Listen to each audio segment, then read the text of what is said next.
So welcome to our Soul Path Community Friday class. The class today is Discover Sedna. And this is part of my current project to teach some of these Friday classes about subjects that I have known a little bit about, but I want to go deeper. I want to understand these newer interests in astrology in a deeper way. As most of you know, I was primarily trained in psychological astrology and evolutionary astrology. And in those two uh, big level disciplines, there's a very strong philosophical belief that everything you need to know you can see with the sun, the moon, the 8 planets out to Pluto, and the lunar nodes, maybe Chiron, maybe the four basic asteroids. So, so for the longest time, I've been perfectly happy and truly have felt that I can see enough in that in a chart to have a deep, rich conversation with somebody, and everything that's going on with them is embedded in that core chart. And you start adding a lot of other things, and it gets very cluttered, and then you can't see and feel the deepest energies very well. So as we move into exploring fixed stars, the trans-Neptunian planets, um, the different asteroids, as I bring that more and more to you, when you're running a chart, when you're looking at things, I encourage you to still look at the core chart first, understand the basics, and then from there, you can add these things. And what they do is they add nuance. But a lot of times you see the story already in the core chart. And we'll see that as we look a little bit at our work today. Now, I'm planning to do this lecture as I always do, and then we will do a meditation to connect with Sedna energy. And then hopefully we'll have time to look at a chart or two and see, since Sedna moves so slowly, we're not going to see a really big difference in the signs of Sedna among the group, but we are going to see that it's in different houses and maybe connected to different planets, which is always what brings about the nuance. So here's our transit chart for today. So you can see Sedna. You can see the glyph here. And there are several glyphs. It's still a very newly discovered planet. And people are still arguing a little bit about what the glyph should be or what it really means astrologically or all those pieces. And here, one of the things about this glyph is that it actually, if you separate these pieces, the circle, the cross, and this little line here, they actually connect to the Inuit language and the way that the name Sedna would be written. So here we have it up here. It's recently gone into the sign of Gemini.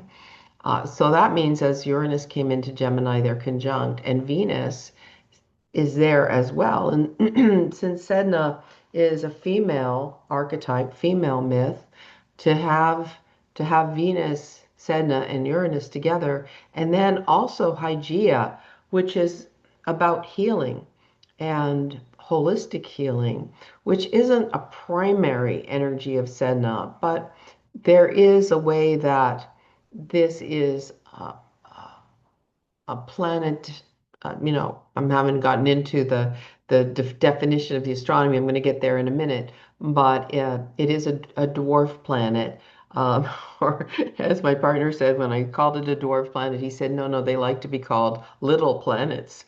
So what we're going to, in astrology, we call them dwarf planets. Pluto was named a dwarf planet a few years back, and that's still being debated.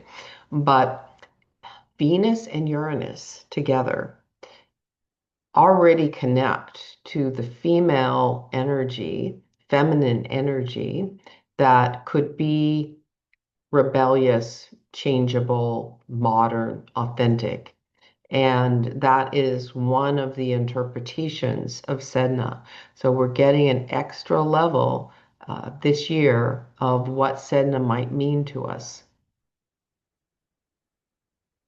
We also, as we're coming into our work today, we have the moon at almost the very, very end of Capricorn about to join with Pluto. And I would say Pluto moon is also, in regular astrology, is a little bit similar to the Sedna story. So as I said, Sedna is considered a dwarf planet. It's also called a trans-Neptunian, which means that it lives outside the border of the Neptune uh, cycle around the sun. Other trans-Neptunians include Eris, Makemake, Haumea, Quaoar, Salacias or Salacia, and Orcs. And these are all planets that are just recently in the last 20 years or so being seen, being discovered, and astrologers are looking at where they are in the charts of history, where they are in the charts of famous people, and starting to come up with theories about what they mean. Now, the interesting thing about when a planet is discovered is that the astronomers are the people who name it. And they name it for their own personal reasons. They name, like, especially the asteroids. My goodness, they name them after their children and their uncles and whoever they want to, give the name to. And so when they have been assigned a name by an astronomer who's not interested really in the mythology, the symbolism, what we might make of it, we kind of look at it as astrologers as a meant to be thing and try to define the qualities of the planet astrologically or the body, whatever it is. We try to define it astrologically based on the mythology. And for instance, with Uranus, there are, many people that feel that that planet is actually more aligned with the myth of Prometheus than, uh, the god Uranus. Or many people believe that the sign of Taurus should be assigned to the earth, that we don't put the earth in. So, there's these different ideas that we try to fit into a philosophy. And Sedna being named after an Inuit uh, mythology is really the first time that they've gone outside the Roman Greek kinds of gods and goddesses and come up with this very different indigenous story for North America or this particular continent. So Sedna was discovered in 2003. That's very, very recent. It's considered a frigid planetoid and one of the reddest ever known. So very, very cold. Doesn't look like life as we know it could be there. And of course, it's so far away. Um, its distance when it's furthest from the sun, aphelion, is 937 astronomical units. And compare that to Pluto, which is 19 uh, times the distance away. Let me phrase that differently. Um, yes, it is 19 times further than Pluto is. And then when it's closest to the sun, it's because it's a very elliptical transit, then it's about 83 astronomical units away. So far away, 11,400 years to return to its position around the sun versus 248 years for Pluto. So we're talking about something that is outer, outer, outer. And the more outer the bodies are, the planets, the less personal they are, the more transpersonal, the more they have a meaning for the whole world and what we're up to around social and cultural shifts. Now, in the myth of Sedna, there are many versions, as myths are, and the core is that her father, she's in a boat with her father. He's put her in the boat. He throws her into the sea. She's clinging on, and he cuts off her three fingers, or sometimes they say all the fingers. And as she falls into the depths of the ocean, and the fingers fall into the ocean too, the fingers become sea animals, and she grows a fishtail, kind of looks like a mermaid. And she's got this wild hair, as you can see in this image underneath all the print. She's got this wild hair, and all the sea animals are in the hair with her. Uh, and she becomes immediately the goddess of the underworld or the goddess of the sea. And the sea animals are the seal, the whale, and the walrus in most of the myths I read, but sometimes a polar bear is thrown in there instead of a walrus.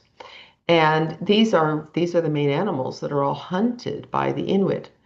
So because she's now the goddess of the sea, she either can give these animals to the hunters so that the tribe has food, or she can be angry and refuse. And when she's angry, she causes storms and an unsuccessful hunt, and therefore no food. Therefore, a shaman has to be an intermediary. And, usually the reason it's considered she's angry is because, humans have done these terrible things and she's not happy about it. But the shaman can go on a journey to meet with her and brush her hair and release the animals from her hair so that there's a successful hunt. But generally, she's considered vengeful and, kind of changeable depending on, how she feels about how people are doing. Now, the interesting thing about this, like, why would her father try to kill her?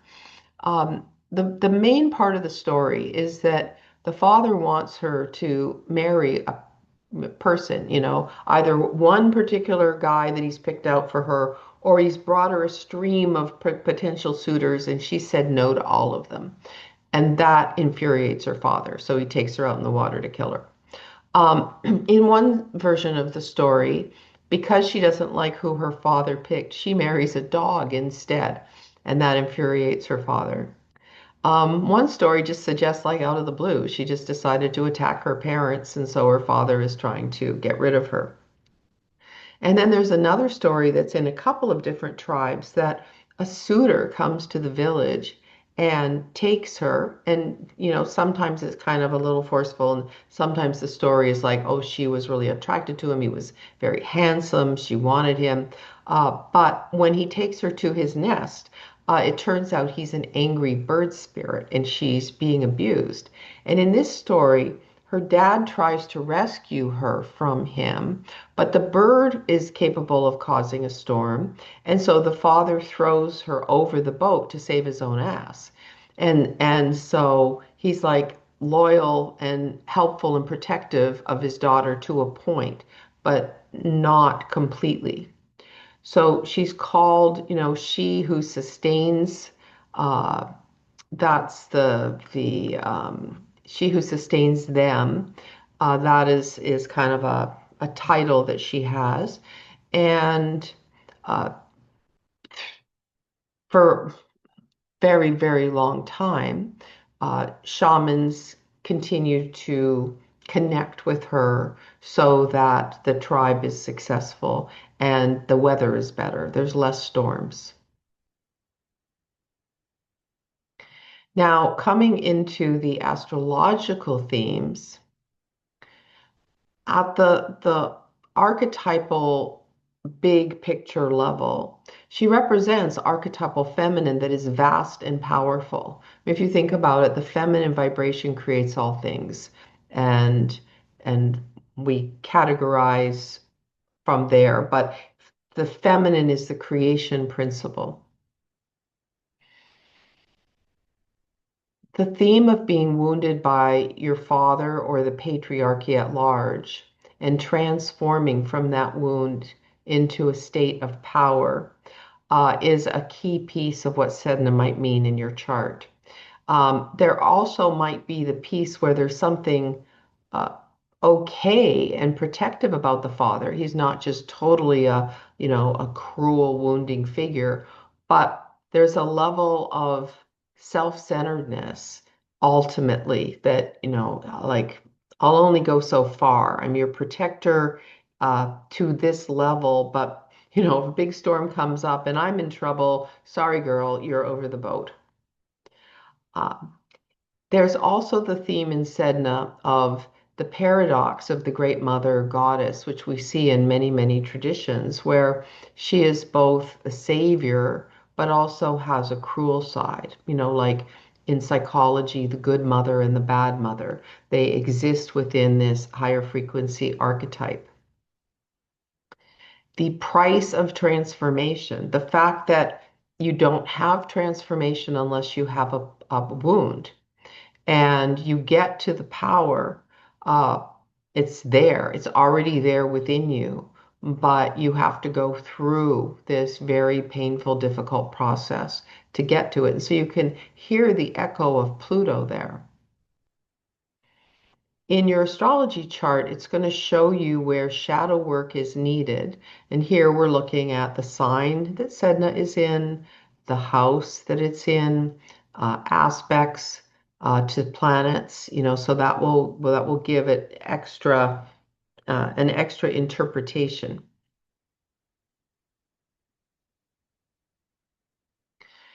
We see through Sedna that the emotional pain and trauma we go through lead to a kind of spiritual power that is authentic and unique.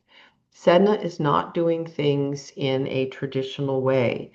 Sedna is on her own path.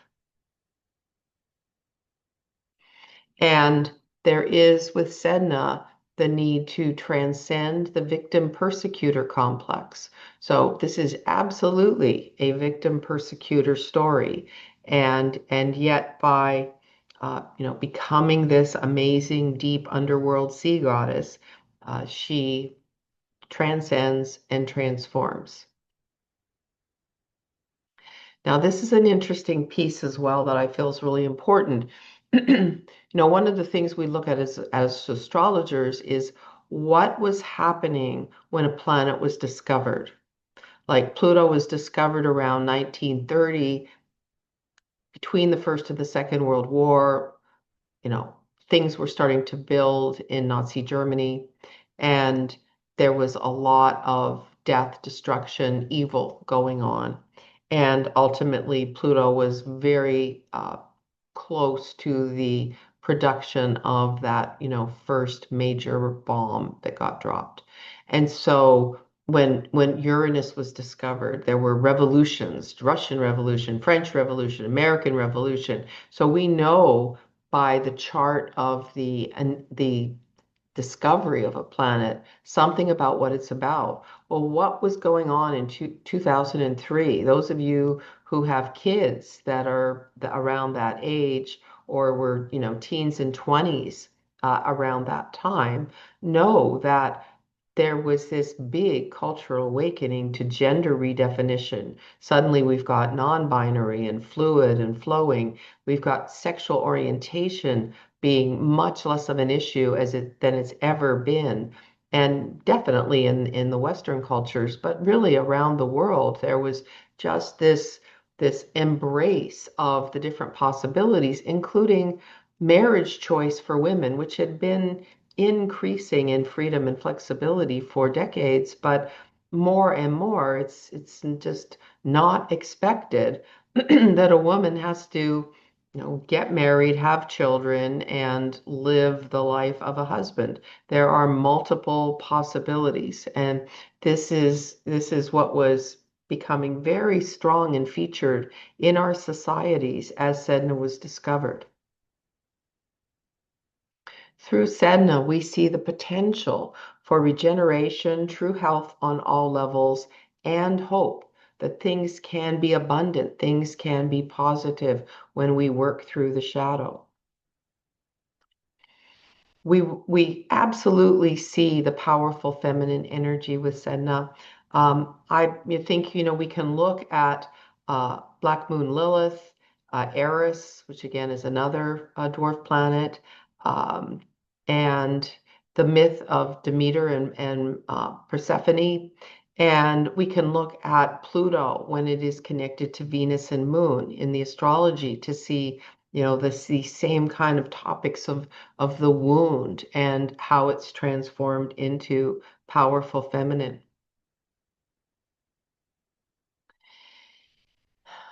Sedna is super connected to water, the water element, where there is emotion of all kinds. And so the planets that are connected, Moon to Cancer, Pluto to Scorpio, Neptune to Pisces, these are very connected to Sedna energies. And to think that, as sort of a broader theme of Sedna in our world astrology is that planet Earth, Gaia, is at a tipping point at this time. And that's something also that was absolutely birthing around the year 2000. Remember Al Gore and the documentary film that he created when he lost or had the presidency taken from him. And we began to realize how much we were running out of time in terms of climate change. And this is very connected to the theme of Sedna. Here's a super major point for Sedna in your chart. It shows where and how you're clashing with traditional values. So this is where you stand up for yourself and say, no, I'm not going to do it the way uh, women or those who have strong feminine energy, the way they have done it in the past.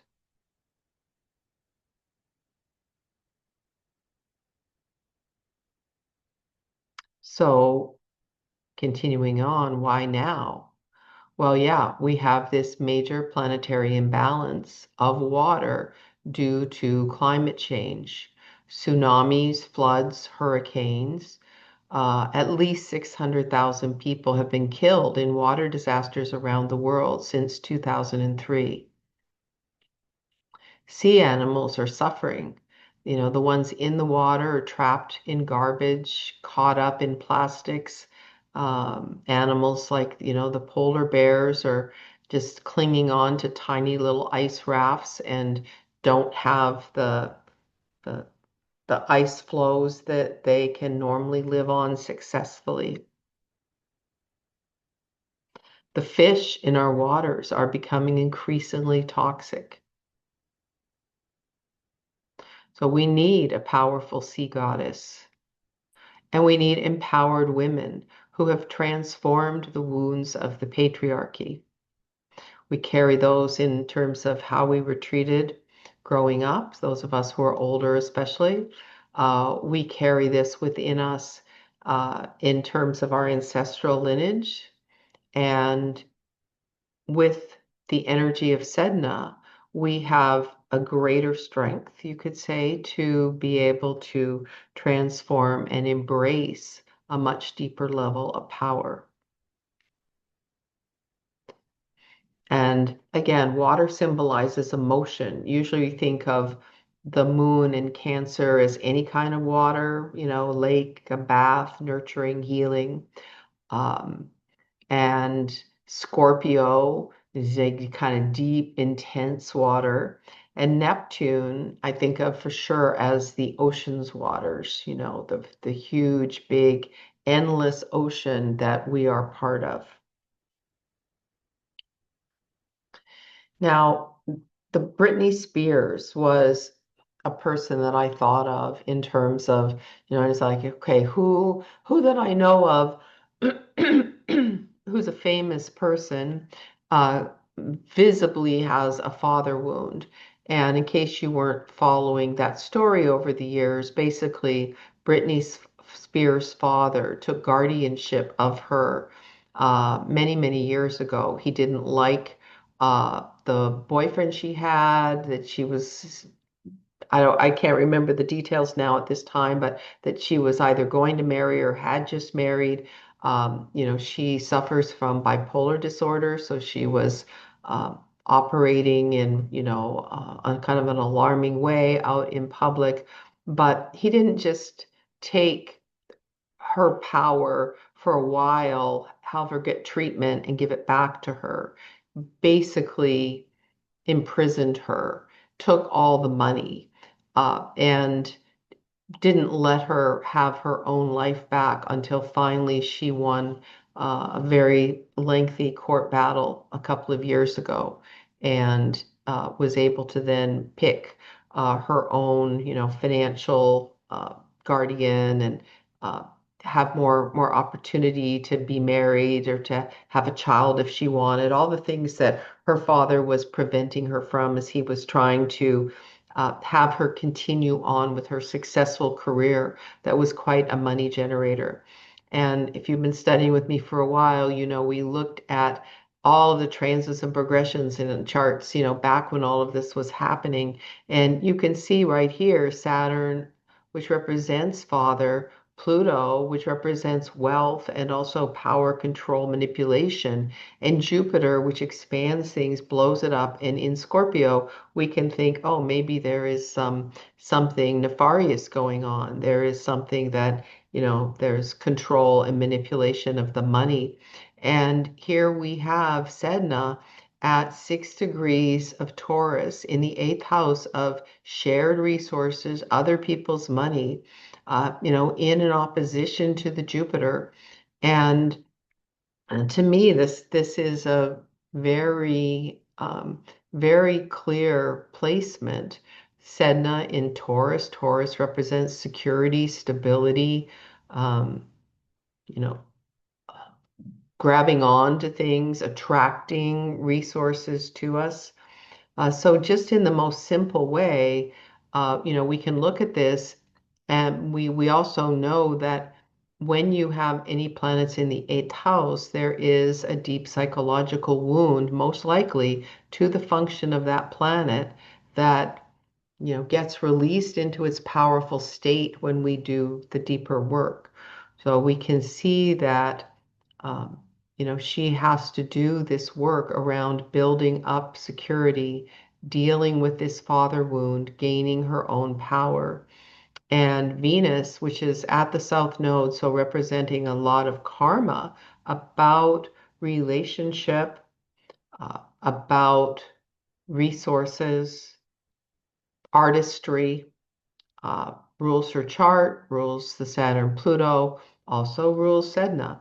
So you can see we can see the manipulation of the father. It's a very tight square from Pluto to Venus, at the nodes. It's a skip step because it's square to the nodes, both Saturn and Pluto, Jupiter, the whole trilogy is part of that.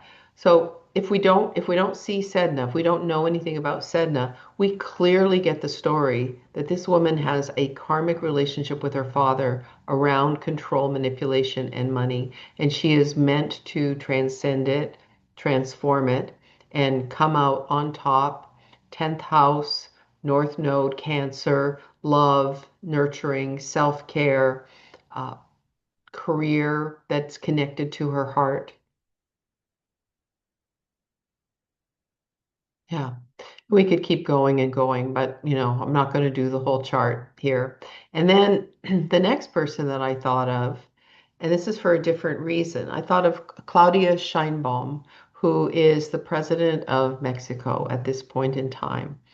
And the reason I thought about her is because she's a climate scientist and she has done a lot of amazing work before she became president around the need to, heal the earth and be much more aggressive in climate change changes. And so she's absolutely doing that. Uh, Now, the thing that I don't know. Um, And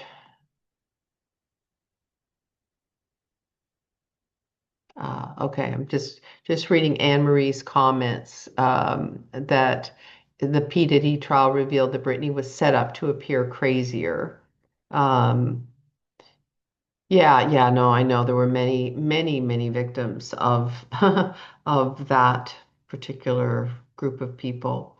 Um, But back to Claudia, um, she is such a climate activist and in this major position of power.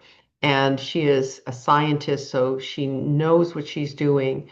And I don't, but like I said, I don't know anything about her father. Her father was quite an activist. Both her mother and her father were brilliant and academics. So, but what we see here is she also has an eighth house Sedna, and it made me think about, the basic aspect of Sedna, where there's wounding, and that from that wounding, there's transformation and empowerment. So for her, definitely eighth house, there's something that maybe we don't know about. We don't know all the details of her. We see that Aries rules this house. Mars is opposite Neptune in Scorpio. There can be a little bit of a wounding there. There's the issue of the Earth with Taurus and security and stability. And Sedna in Aries suggests that, this is somebody who is wanting to be a pioneer. So develop the power, transform whatever wound is within her and her alignment. The other thing about the eighth house is it's all about regeneration.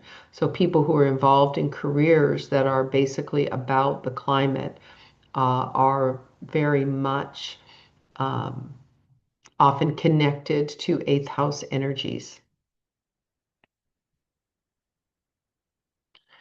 So what we'll look at now, well, after our meditation, basically, is, where is Sedna in your chart?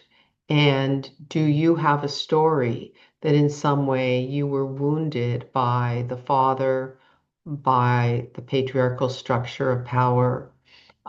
Do you have this very special place in your heart for the earth or the waters? And have you done your shadow work and come through the other side where you are in your true power? So that will be what we'll look at when we look at a couple of charts. But first, I really did want to lead us in a meditation.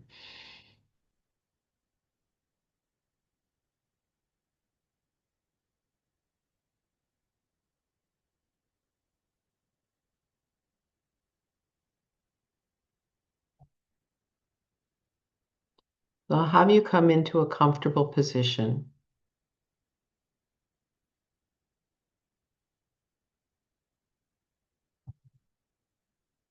Coming into this comfortable position, allowing the eyes to close, taking slow, deep breaths.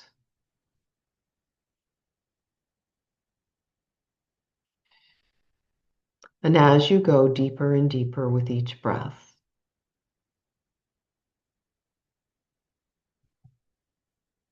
imagine that beautiful healing light, a beautiful color is pouring into you.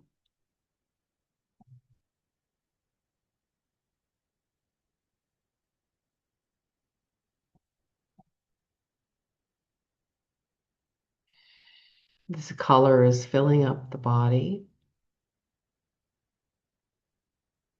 filling up the aura all around you.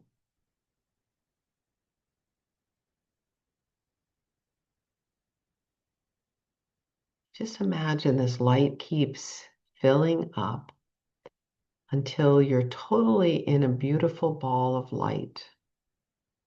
One color or many sparkling colors.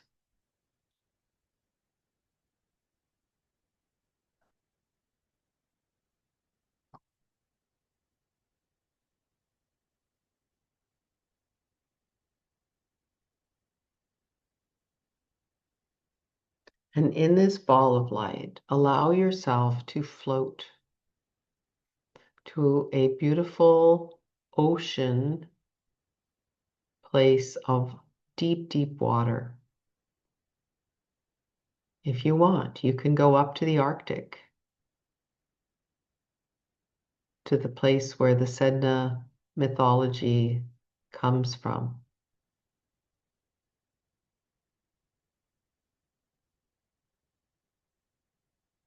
but you can go to any level of deep ocean water and find yourself resting on the edge, on a beach, on an iceberg, wherever you feel inclined to go.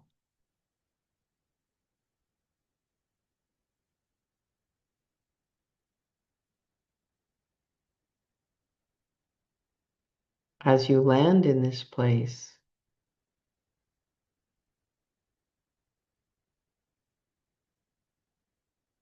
feel whatever is beneath you. Feel the air on your skin.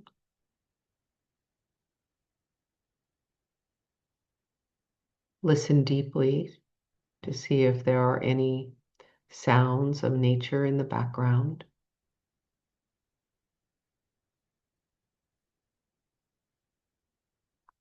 Take this place in with all of your senses.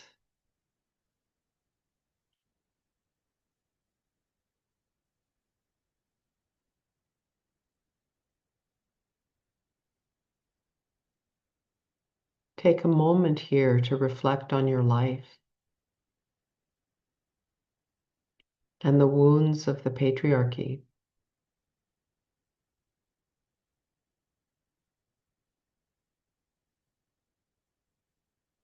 The father or others in power over you growing up.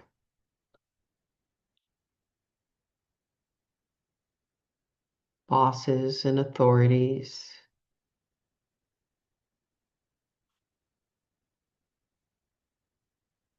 Traditional beliefs that never matched you.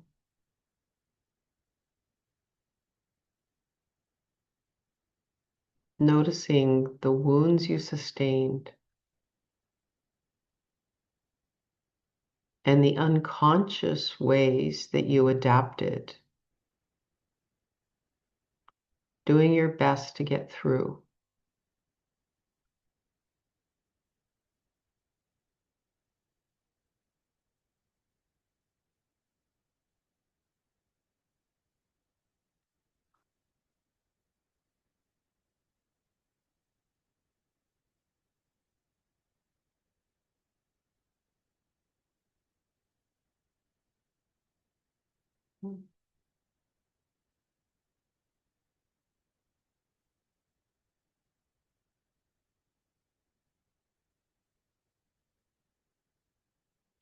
If you're willing and you'd like to meet the Sedna, then what you'll do is imagine that in your bubble of light, you go down deep into the ocean, that you're magic. And you can go down to the very bottom of the sea and meet with this beautiful goddess with her hair filled with seals and walruses, whales swimming around, bears nearby. If for some reason this doesn't feel comfortable or safe, you can just work with this sitting on the coast, sitting where you are. But to imagine that in this magical ball of light, you go down to the deepest, deepest place in the ocean. And you connect with this powerful sea goddess.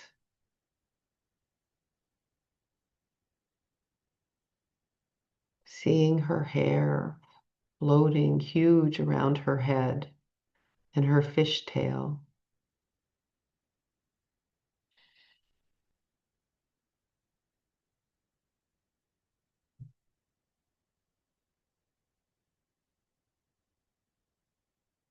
And take a few minutes here to ask her for a message that you need about your transformational healing process and any healing and abundance that she can give you.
As you sit with Sedna,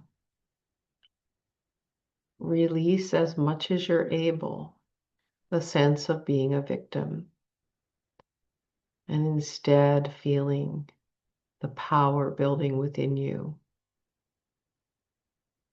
the way that your power grows and expands and can help the world.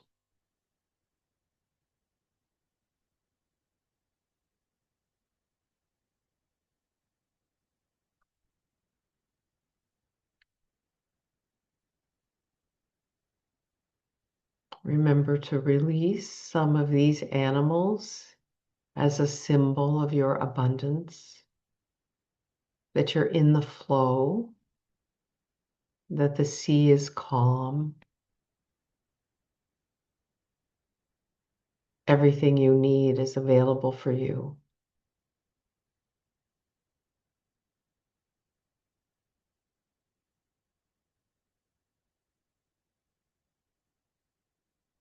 Know that through Sedna, you make your own unique way in this world. You break with traditional values that don't serve you.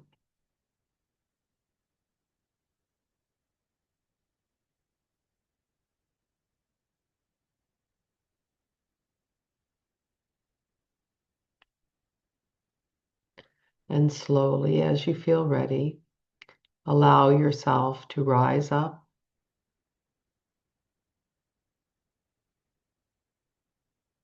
coming back to the place of your physical body, still in your bubble of light, still feeling surrounded by resources.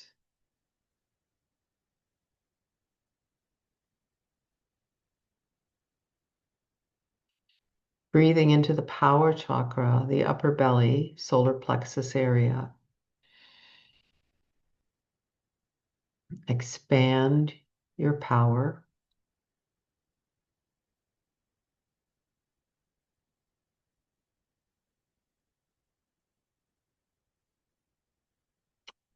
And when you're ready, you can open your eyes.